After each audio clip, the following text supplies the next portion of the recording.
আমরা সকলেই সময়ের গুরুত্ব বুঝি। সময় আমাদের তৈরি করে, আর সময়ই আমাদের নষ্ট করে দেয়। কখনো ভালো সময় আসে, আর কখনো ভীষণ খারাপ সময় আসে। তবে আশ্চর্যের বিষয় এটাই যে সব জেনেও আমরা সময় নষ্ট করি। মনে রাখবেন, সময় শুধু বয়ে যায়, কখনো ফিরে আসে না। তাই ভালো সময় আসার অপেক্ষায় সময় নষ্ট করবেন না। যাই করবেন আজ, এক্ষুনি, এই মুহূর্তে শুরু করুন। তা সেটা কাউকে আনন্দ দেওয়াই হোক, বা নিজেকে বদলানোর চেষ্টা করা হোক, যাই হোক না কেন, বিলম্ব করবেন না। কারণ সময় শুধুমাত্র তাকেই সঙ্গ দেয় যে সর্বদা সময়কে সম্মান করে। রাধা রাধা। কখনো কখনো আমরা নিজের মা বাবার ওপর কতটা রেগে যাই, মনে করি ওনাদের মন আমাদের দিকেই নেই। আমরা ভাবি ওনাদের কাছে আমাদের কোনো অস্তিত্বই নেই, আর তাই আমরা রেগে যাই। কিন্তু আপনি কি কখনো এমন অনুভব করেছেন যে আমাদের চোখ দিয়ে আমরা আমাদের নাক কখনো দেখতেই পাই না? কারণ তা চোখের ভীষণই কাছে থাকে, দুই চোখের মাঝখানে। কিন্তু যখন কেউ মুখে আঘাত করে, হাত সর্বপ্রথম নাককেই সুরক্ষিত করার চেষ্টা করে। মাতা পিতাও অনেকটা এরকমই হয়। আপনার ভালোর জন্য, আপনার সুরক্ষার জন্য তারা সবসময় তৈরি। তাই তাদের প্রেমকে কখনো সন্দেহ করবেন না। আবশ্যক নয় তাদের প্রেম আপনি সবসময় স্পষ্টভাবে দেখতে পাবেন, কারণ এই এক এমন প্রেম যা সর্বদাই আপনার সাথে ঢাল হয়ে আপনার রক্ষা করতে থাকবে। রাধা রাধা। এই সংসারে সম্পর্ক অত্যন্ত গুরুত্বপূর্ণ। এবারে প্রশ্ন এটাই যে সম্পর্ক কেমন হওয়া উচিত। সম্পর্ক কথার শুরুতেই সম শব্দ আসে। সম অর্থাৎ সমতা। তাই কারোর সাথে সম্পর্ক পালন করতে গিয়ে এতটাও নিচু হবেন না যে ওঠার জন্য কারোর সাহায্যের প্রয়োজন পড়ে। মনে রাখবেন, যে ছোট করতে চায় সে কখনো সম্পর্ক পালন করতে পারবে না। সম্পর্ক তার সাথেই বাঁধুন যে আপনাকে সমান মনে করে, আপনাকে সম্মান করে। কারণ সম্মান দ্বারাই সম্পর্ক স্বীকৃতি পাবে আর সমৃদ্ধ হবে। রাধা রাধা। কখনো ভেবেছেন, যখন মাতা সন্তানকে জন্ম দেয় তখন কি হয়? 9 মাস গর্ভে ধারণ, প্রসবের তীব্র যন্ত্রণা। যে যন্ত্রণা এতটাই ভয়ানক হয় যে মনে হয় সন্তানের জন্মের সাথে মাতারও এক নতুন জন্ম হচ্ছে। আর এই জন্মের সাথে শেষ হয় মাতার যন্ত্রণার। কিন্তু যদি আপনি আপনার দৃষ্টিভঙ্গি পাল্টে দেখেন, তাহলে আপনি বুঝতে পারবেন যে এই যন্ত্রণার অন্ত এক অপার আনন্দের প্রারম্ভ। প্রারম্ভ সন্তানের, আর সন্তান মাতা পিতার জন্য সুখের প্রারম্ভ। জীবনের সাথে এটাই হয়। আমরা কখনো কখনো কোনো সম্পর্ক বা পরিস্থিতির যন্ত্রণার অন্তের জন্য এত বিচলিত হয়ে যাই যে সেই আনন্দের প্রারম্ভ আমরা দেখতেই পাই না। মনে রাখবেন, যন্ত্রণা আনন্দের প্রারম্ভের লক্ষণ মাত্র। রাধা রাধা। সংসারে সব থেকে কঠিন কাজ কি? কেউ বলবেন পর্বত আরোহণ করা, কেউ বলবেন সাঁতার কাটা, কেউ বলবেন আকাশে ওড়া। কিন্তু বাস্তবে সত্যি কি এগুলি কঠিন? আসলে যদি দেখা যায় তো এগুলি কিছুটা আলাদা। যে কাজ আমরা করতে অভ্যস্ত নই, আমরা তাকে কঠিন ভেবে নিই। যেমন সাঁতার কাটা আলাদা, পাহাড়ে ওঠার কলা আলাদা, আকাশে ওড়ার কলা আলাদা। যেমন কিছু মানুষ গণিত আর বিজ্ঞানকে কঠিন ভেবে নেয়, কিন্তু বাস্তবে এটা সাহিত্যের থেকে কিছুটা ভিন্ন। কঠিন নয়, দেখুন, এই সংসারে কঠিন কিছুই নেই, শুধু একে অপরের থেকে কিছুটা ভিন্ন।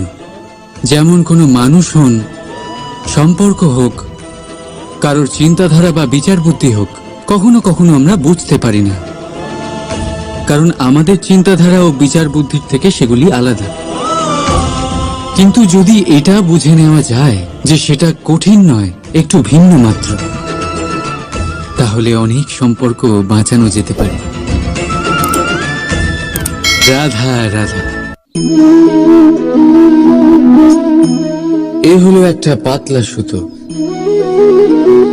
ভাবছি যদি এটা দিয়ে আমি পোশাক বানাই, তাহলে নিজের জন্য কত সুন্দর একটা পোশাক বানাতে পারবো। কিন্তু যদি এটা আমি, চিন্তা করবেন না,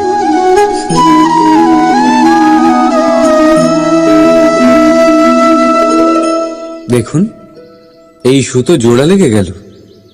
শুধু পার্থক্য হচ্ছে এটাই যে আগের মতো এটা আর সরল নেই, আর এটার দৈর্ঘ্য আগের থেকে কিছুটা কমে গেছে। এই সংসারে প্রেমের সাথেও ঠিক এটাই হতে পারে।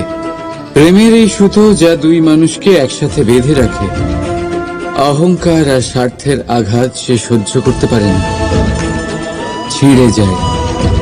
চেষ্টা করলে আবার এই সম্পর্ক হয়তো জোড়া লাগতে পারে, কিন্তু তা আগের মতো কখনোই থাকে না, কারণ মনে গিট পড়ে যায়। সেই জন্য প্রেমকে স্নেহের সাথে সামলে রাখুন, অহংকার আর স্বার্থের থেকে দূরে থাকুন। রাধা রাধা। সময় বড়ই বিচিত্র অনুভব দেয়। যখন অপেক্ষা করছেন তখন অনেক লম্বা হয়ে যায়। প্রতিটা মুহূর্ত একটা গোটা দিনের মতো মনে হয়।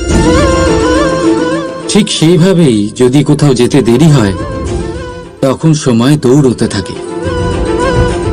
প্রসন্নতায় বয়ে যায় আর নিরাশায় থমকে যায়। আপনদের সাথে থাকলে সময়ের খেয়ালই থাকে না, শত্রুদের সাথে থাকলে সেই সময়ই খারাপ হয়ে যায়। কিন্তু এটাই কি সত্যি বাস্তব? না, সময় তো সময়ই হয়, নিজের গতিতেই চলে সে। শুধু সেই গতির আভাস আমাদের মানসিক অবস্থা অনুযায়ী বদলে যেতে থাকে। তাই এই সমস্যা সময়ের নয়, আমাদের মানসিকতা। তাই নিজেকে খুশি রাখুন, অন্যদেরও খুশি রাখুন। আগের সমস্ত ঘটনা ভুলে যান আর একটা উজ্জ্বল ভবিষ্যতের দিকে অগ্রসর হন। সময় সব সময় ভালোই লাগবে। প্রেম করুন সবার সাথে, সময় সব সময় সুখেই কাটবে। রাধা রাধা। আমরা সকলেই মনে করি যে আমাদের জীবনে কখনো কখনো কোনো না কোনো স্থানে প্রেম হয়েই থাকে। সেটা মাতা পিতার আর সন্তানের প্রেম হোক, জ্ঞানীর জ্ঞানের সাথে হোক, কোনো শিল্পীর নিজের শিল্পীর সাথে হোক, ইত্যাদি ইত্যাদি। কিন্তু বাস্তবে এটা কি সত্যি প্রেম? মোহও তো হতে পারে। এবার আপনারা জিজ্ঞেস করবেন, প্রেম আর মোহর মধ্যে পার্থক্য কি? পার্থক্য হলো বন্ধনের। যা আপনাকে বাঁধে তা হলো মোহ, প্রেম নয়। প্রেম সেটাই যা আপনাকে মুক্ত করে উন্নয়নের দিকে পাঠায়। চলুন আপনাকে একটা উদাহরণ দিই।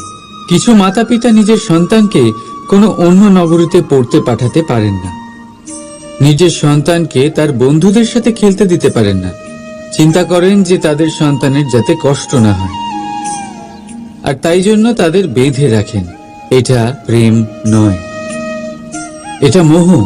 কারণ যদি এটা প্রেম হতো, তাহলে ওনারা চাইতেন যে সন্তান মাতা পিতার আশ্রয় থেকে বেরিয়ে এই সংসারকে দেখুক, তাকে বুঝুক, আর তার থেকে জ্ঞান অর্জন করুক, নিজের অভিজ্ঞতার থেকে শিক্ষা নিয়ে নিজের একটা ব্যক্তিত্ব বানাক।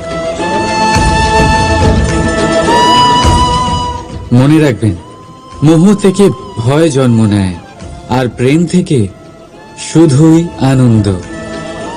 সেই কারণে বাঁধবেন না, মুক্ত করুন, কারণ এটাই প্রেম। রাধা রাধা, এই ফলটা দেখছেন আপনি?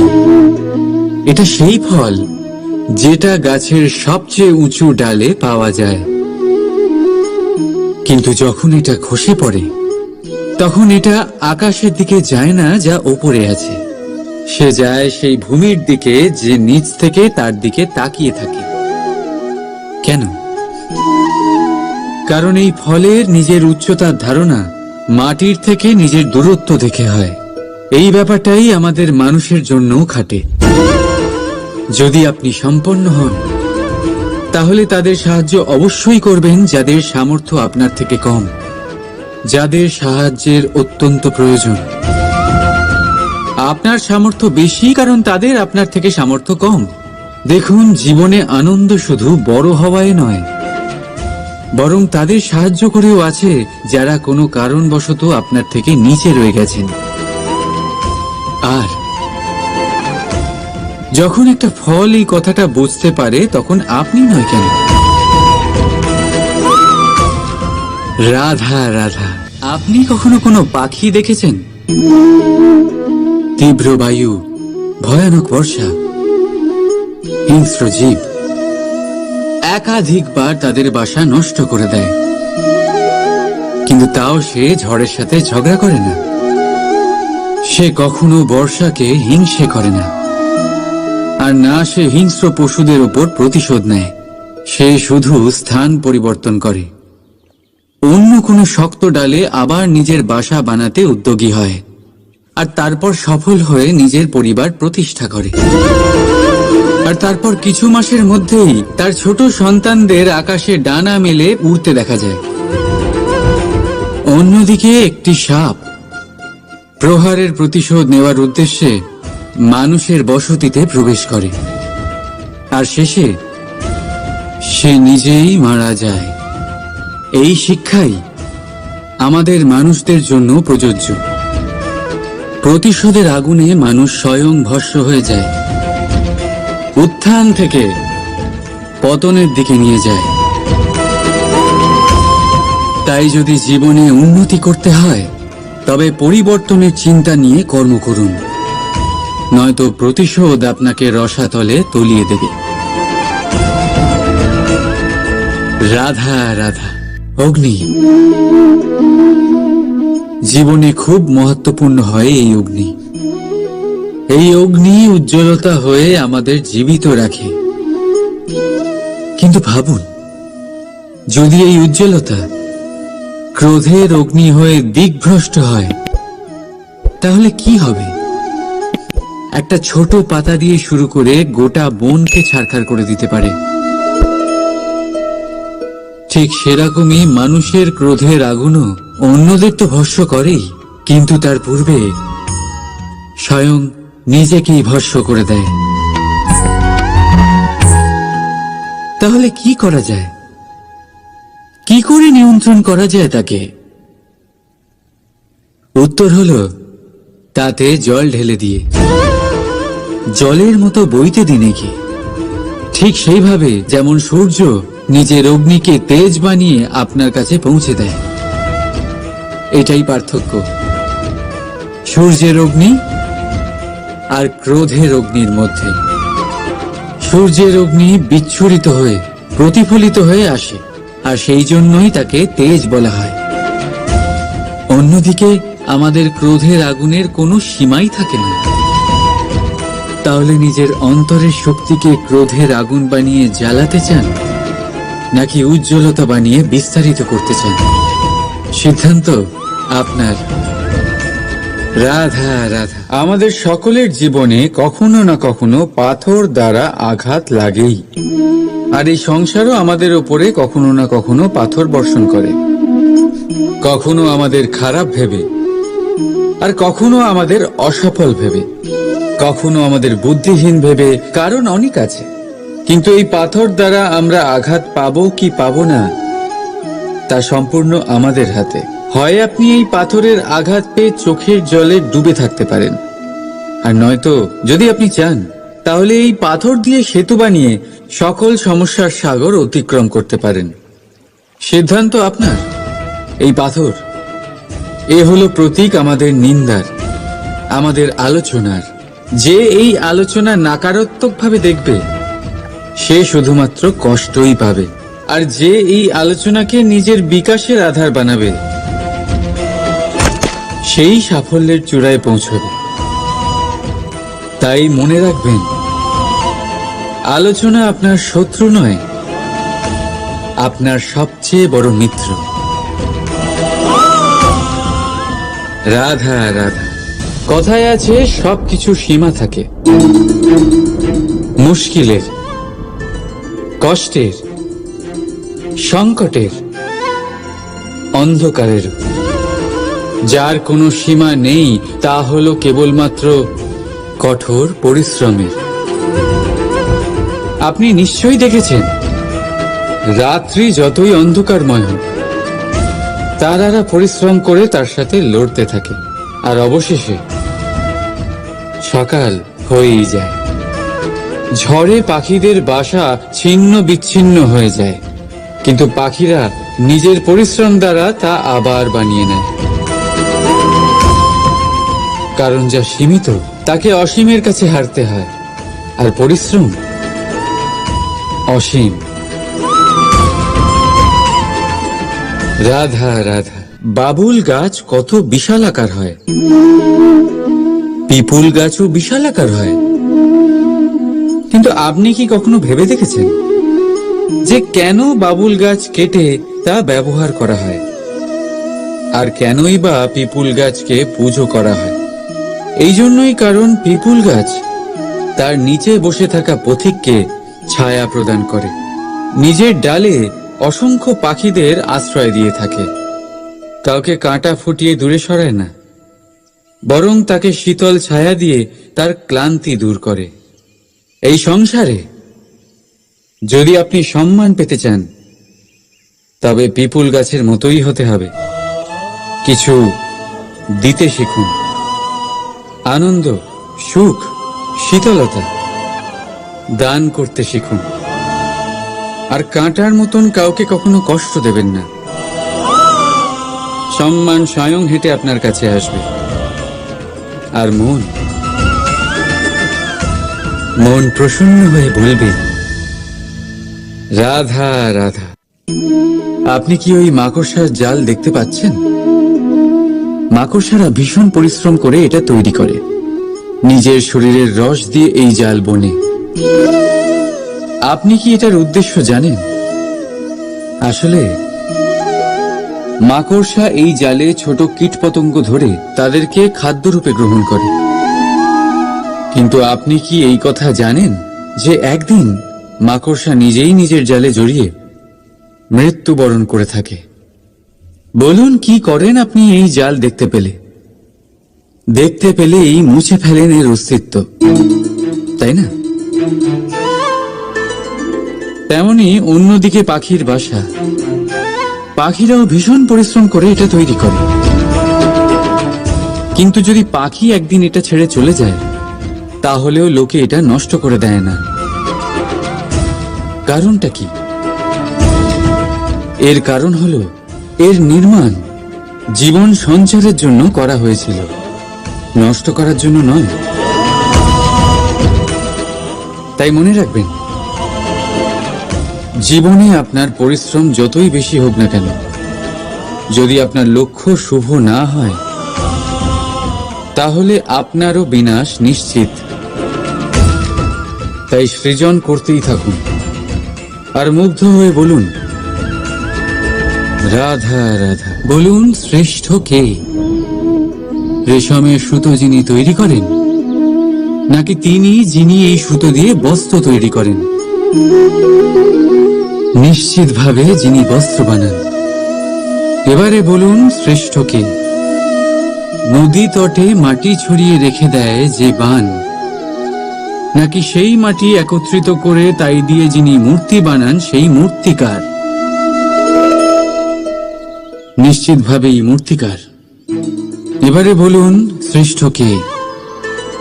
দেবতা আর দানবের সেই দল যারা অমৃত পাওয়ার জন্য এই সংসারে হলাহল ছড়িয়ে দিয়েছে, নাকি মহাদেব? যিনি এই হলাহল নিজে পান করে নিজের কণ্ঠে ধারণ করেন। নিশ্চিতভাবেই মহাদেব সর্বশ্রেষ্ঠ। ঠিক এইভাবেই সংসারে ছোট ছোট ব্যাপারকে যারা বড় করে দেখেন তারা শ্রেষ্ঠ হন না। কারণ ছোট ছোট খুঁটিনাটিকে দ্বন্দ্বে পরিণত করা অত্যন্ত সহজ, কিন্তু সর্বশ্রেষ্ঠ তিনি হন যিনি নিজের বিচার বুদ্ধি দিয়ে বড় বড় যুদ্ধের অবসান ঘটান। রাধা রাধা। এই সংসার অনেকটাই বড়, আর আমরা তার কাছে অত্যন্ত নগণ্য।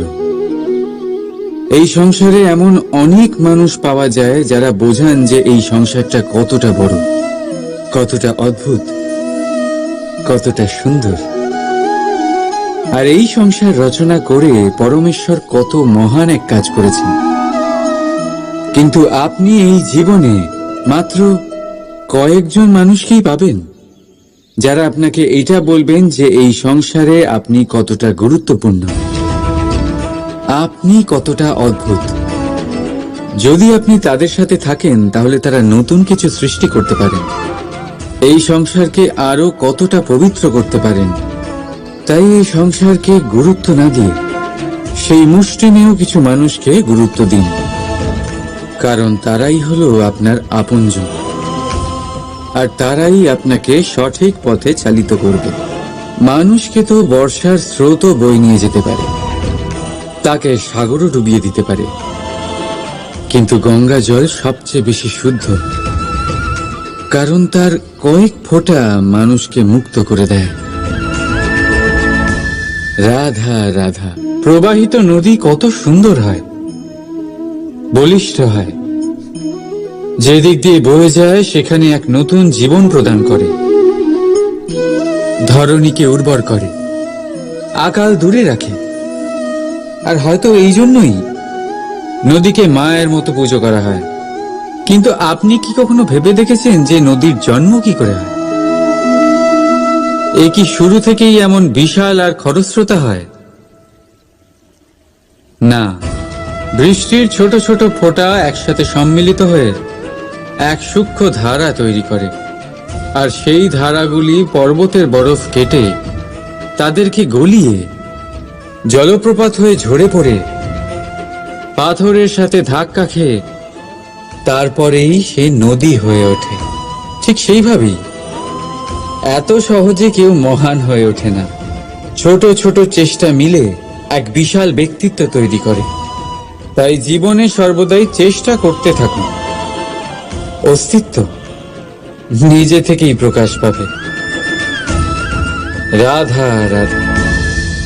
মিষ্টি জল সবার পছন্দ, কিন্তু নোনতা জল কেউ পছন্দ করে না। এইবার ভাবার বিষয় হলো মুক্ত, যা সমুদ্রের গহ্বরেই তৈরি হয়। নোনতা জলের মধ্যে থেকেই প্রতি মুহূর্তে অন্য প্রাণীদের থেকে বেঁচে নিজের অস্তিত্বকে বাজি রেখে ঝিনুক মুক্ত প্রদান করে থাকে। কখনো ভেবেছেন কেন? কারণ সংকটের সম্মুখীন না হয়ে, চরম পরিস্থিতির সাথে না জড়িয়ে আপনার কখনোই সুখ প্রাপ্তি হবে না। তাই নির্ভীক হয়ে সংকটের সম্মুখীন হন, আর আমার সাথে ভালোবেসে বলুন রাধা রাধা।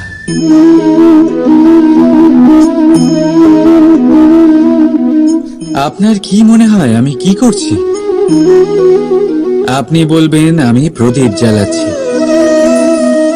সঠিক, কিন্তু প্রশ্ন হচ্ছে যে আমি কি আপনাকে বলেছি যে একে প্রদীপ বলা হয়? না। এই প্রদীপ কি নিজেই নিজের পরিচয় আপনাকে দিয়েছে? না। তাহলে আপনি কি করে জানলেন যে একে প্রদীপ বলা হয়? উত্তর হচ্ছে প্রকাশ, যে স্বয়ং জ্বলে অন্ধকারের মধ্যে সংসারকে পথ দেখায়, সেটাই প্রদীপ।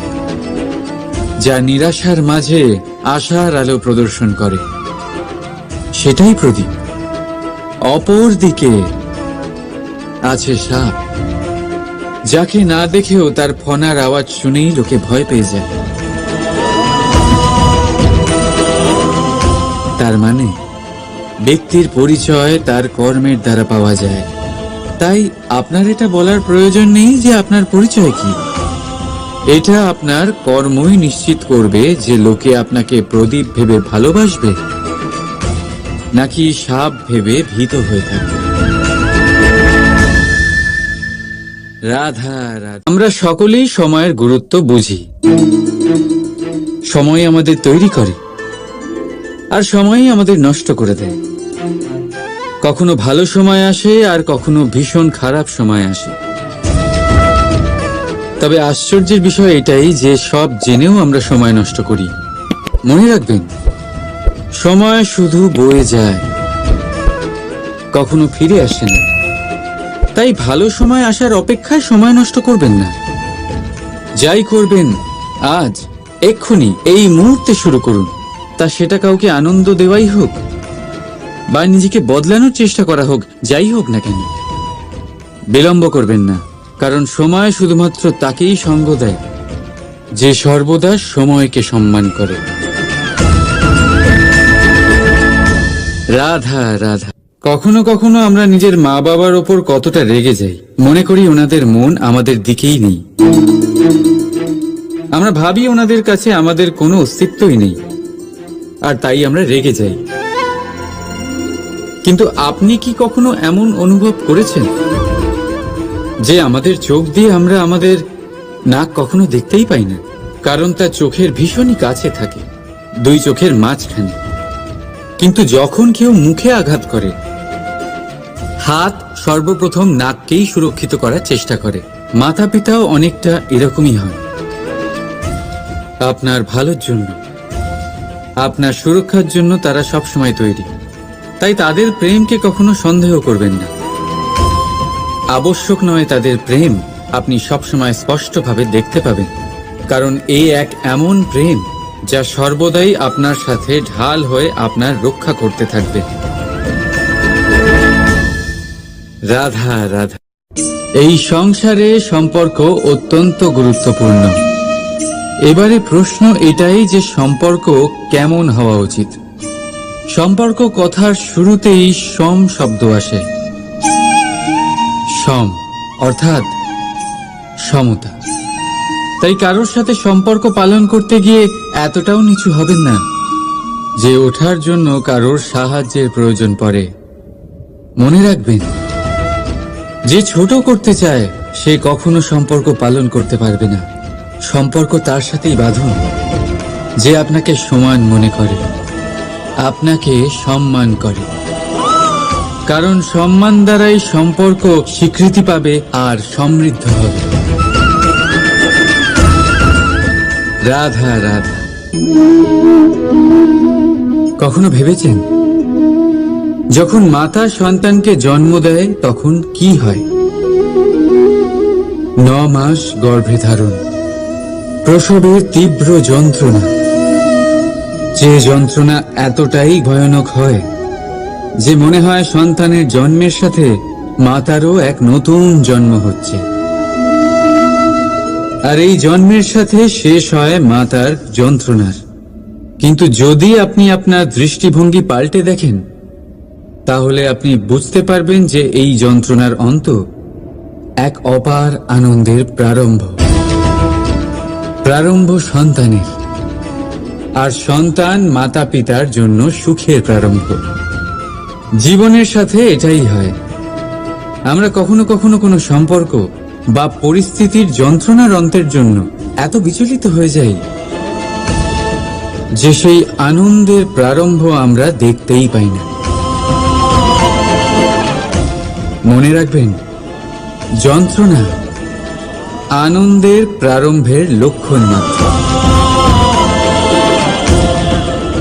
রাধা রাধা। সংসারে সব থেকে কঠিন কাজ কি? কেউ বলবেন পর্বত আরোহণ করা, কেউ বলবেন সাঁতার কাটা, কেউ বলবেন আকাশে ওড়া। কিন্তু বাস্তবে সত্যি কি এগুলি কঠিন? আসলে যদি দেখা যায় তো এগুলি কিছুটা আলাদা। যে কাজ আমরা করতে অভ্যস্ত নই, আমরা তাকে কঠিন ভেবে নিই। যেমন সাঁতার কাটা আলাদা, পাহাড়ে ওঠার কলা আলাদা, আকাশে ওড়ার কলা আলাদা। যেমন কিছু মানুষ গণিত আর বিজ্ঞানকে কঠিন ভেবে নেয়, কিন্তু বাস্তবে এটা সাহিত্যের থেকে কিছুটা ভিন্ন, কঠিন নয়। দেখুন, এই সংসারে কঠিন কিছুই নেই, শুধু একে অপরের থেকে কিছুটা ভিন্ন। যেমন কোনো মানুষ হন, সম্পর্ক হোক, কারোর চিন্তাধারা বা বিচার বুদ্ধি হোক, কখনো কখনো আমরা বুঝতে পারি না, কারণ আমাদের চিন্তাধারা ও বিচার বুদ্ধির থেকে সেগুলি আলাদা। কিন্তু যদি এটা বুঝে নেওয়া যায় যে সেটা কঠিন নয়, একটু ভিন্ন মাত্র, তাহলে অনেক সম্পর্ক বাঁচানো যেতে পারে। রাধা রাধা। এ হলো একটা পাতলা সুতো। ভাবছি যদি এটা দিয়ে আমি পোশাক বানাই, তাহলে নিজের জন্য কত সুন্দর একটা পোশাক বানাতে পারবো। কিন্তু যদি এটা আমি, চিন্তা করবেন না,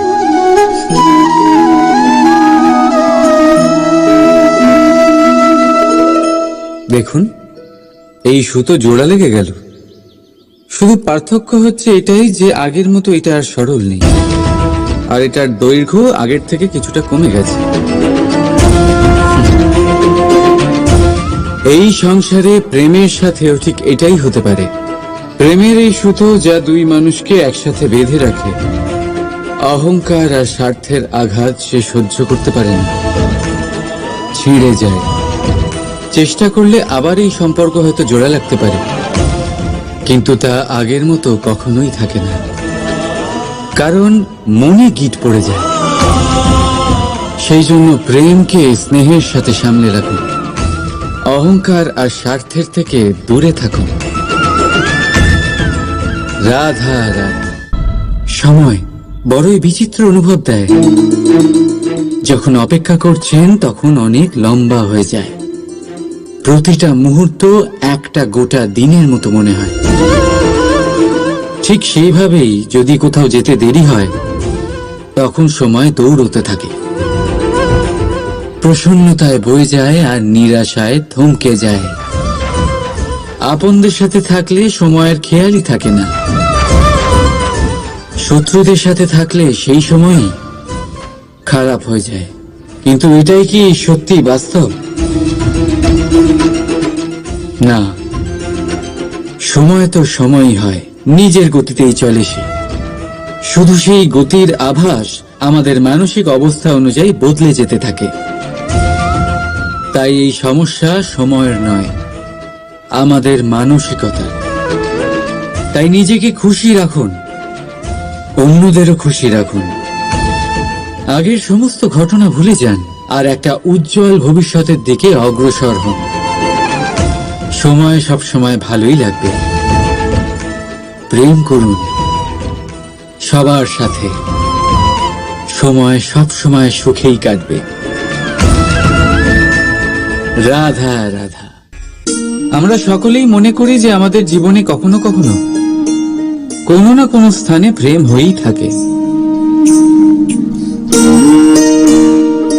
সেটা মাতা পিতার আর সন্তানের প্রেম হোক, জ্ঞানীর জ্ঞানের সাথে হোক, কোনো শিল্পীর নিজের শিল্পীর সাথে হোক, ইত্যাদি ইত্যাদি। কিন্তু বাস্তবে এটা কি সত্যি প্রেম? মোহও তো হতে পারে। এবার আপনারা জিজ্ঞেস করবেন, প্রেম আর মোহর মধ্যে পার্থক্য কি? পার্থক্য হলো বন্ধনের। যা আপনাকে বাঁধে তা হলো মোহ, প্রেম নয়। প্রেম সেটাই যা আপনাকে মুক্ত করে উন্নয়নের দিকে পাঠায়। চলুন আপনাকে একটা উদাহরণ দিই। কিছু মাতা পিতা নিজের সন্তানকে কোনো অন্য নগরীতে পড়তে পাঠাতে পারেন না, নিজের সন্তানকে তার বন্ধুদের সাথে খেলতে দিতে পারেন না। চিন্তা করেন যে তাদের সন্তানের যাতে কষ্ট না হয়, আর তাই জন্য তাদের বেঁধে রাখেন। এটা প্রেম নয়, এটা মোহ। কারণ যদি এটা প্রেম হতো, তাহলে ওনারা চাইতেন যে সন্তান মাতা পিতার আশ্রয় থেকে বেরিয়ে এই সংসারকে দেখুক, তাকে বুঝুক, আর তার থেকে জ্ঞান অর্জন করুক, নিজের অভিজ্ঞতার থেকে শিক্ষা নিয়ে নিজের একটা ব্যক্তিত্ব বানাক। মনে রাখবেন, মোহ থেকে ভয় জন্ম নেয়, আর প্রেম থেকে শুধুই আনন্দ। সেই কারণে বাঁধবেন না, মুক্ত করুন, কারণ এটাই প্রেম। রাধা রাধা। এই ফলটা দেখছেন আপনি? এটা সেই ফল যেটা গাছের সবচেয়ে উঁচু ডালে পাওয়া যায়, কিন্তু যখন এটা খসে পড়ে তখন এটা আকাশের দিকে যায় না যা ওপরে আছে, সে যায় সেই ভূমির দিকে যে নিচ থেকে তার দিকে তাকিয়ে থাকে। কেন? কারণ এই ফলের নিজের উচ্চতার ধারণা মাটির থেকে নিজের দূরত্ব দেখে হয়। এই ব্যাপারটাই আমাদের মানুষের জন্যও খাটে। যদি আপনি সম্পন্ন হন, তাহলে তাদের সাহায্য অবশ্যই করবেন যাদের সামর্থ্য আপনার থেকে কম, যাদের সাহায্যের অত্যন্ত প্রয়োজন। আপনার সামর্থ্য বেশি কারণ তাদের আপনার থেকে সামর্থ্য কম। দেখুন, জীবনে আনন্দ শুধু বড় হওয়ায় নয়, বরং তাদের সাহায্য করেও আছে যারা কোনো কারণবশত আপনার থেকে নিচে রয়ে গেছেন। আর যখন একটা ফল এই কথাটা বুঝতে পারে, তখন আপনি নয় কেন? রাধা রাধা। আপনি কখনো কোনো পাখি দেখেছেন? তীব্র বায়ু, ভয়ানক বর্ষা, হিংস্র জীব একাধিকবার তাদের বাসা নষ্ট করে দেয়, কিন্তু তাও সে ঝড়ের সাথে ঝগড়া করে না। সে কখনো বর্ষাকে হিংসে করে না, আর না সে হিংস্র পশুদের উপর প্রতিশোধ নেয়। সে শুধু স্থান পরিবর্তন করে, অন্য কোনো শক্ত ডালে আবার নিজের বাসা বানাতে উদ্যোগী হয়, আর তারপর সফল হয়ে নিজের পরিবার প্রতিষ্ঠা করে। আর তারপর কিছু মাসের মধ্যেই তার ছোট সন্তানদের আকাশে ডানা মেলে উড়তে দেখা যায়। অন্যদিকে একটি সাপ প্রহারের প্রতিশোধ নেওয়ার উদ্দেশ্যে মানুষের বসতিতে প্রবেশ করে, আর শেষে সে নিজেই মারা যায়। এই শিক্ষাই আমাদের মানুষদের জন্য প্রযোজ্য। প্রতিশোধের আগুনে মানুষ স্বয়ং ভস্ম হয়ে যায়, উত্থান থেকে পতনের দিকে নিয়ে যায়। তাই যদি জীবনে উন্নতি করতে হয়, তবে পরিবর্তনের চিন্তা নিয়ে কর্ম করুন, নয়তো প্রতিশোধ আপনাকে রসাতলে তলিয়ে দেবে। রাধা রাধা। অগ্নি জীবনে খুব মহত্বপূর্ণ হয়। এই অগ্নি উজ্জ্বলতা হয়ে আমাদের জীবিত রাখে। কিন্তু ভাবুন, যদি এই উজ্জ্বলতা ক্রোধের অগ্নি হয়ে দিকভ্রষ্ট হয়, তাহলে কি হবে? একটা ছোট পাতা দিয়ে শুরু করে গোটা বনকে ছারখার করে দিতে পারে। ঠিক সেরকমই মানুষের ক্রোধের আগুনও অন্যদের তো ভস্ম করেই, কিন্তু তার পূর্বে স্বয়ং নিজেকেই ভস্ম করে দেয়। তাহলে কি করা যায়? কি করে নিয়ন্ত্রণ করা যায় তাকে? উত্তর হলো, তাতে জল ঢেলে দিয়ে। জলের মতো বইতে দিনে কি? ঠিক সেইভাবে যেমন সূর্য নিজের অগ্নিকে তেজ বানিয়ে আপনার কাছে পৌঁছে দেয়। এটাই পার্থক্য সূর্যের অগ্নি আর ক্রোধের অগ্নির মধ্যে। সূর্যের অগ্নি বিচ্ছুরিত হয়ে প্রতিফলিত হয়ে আসে, আর সেই জন্যই তাকে তেজ বলা হয়। অন্যদিকে আমাদের ক্রোধের আগুনের কোনো সীমাই থাকে না। তাহলে নিজের অন্তরের শক্তিকে ক্রোধের আগুন বানিয়ে জ্বালাতে চান, নাকি উজ্জ্বলতা বানিয়ে বিস্তারিত করতে চান? সিদ্ধান্ত আপনার। রাধা রাধা।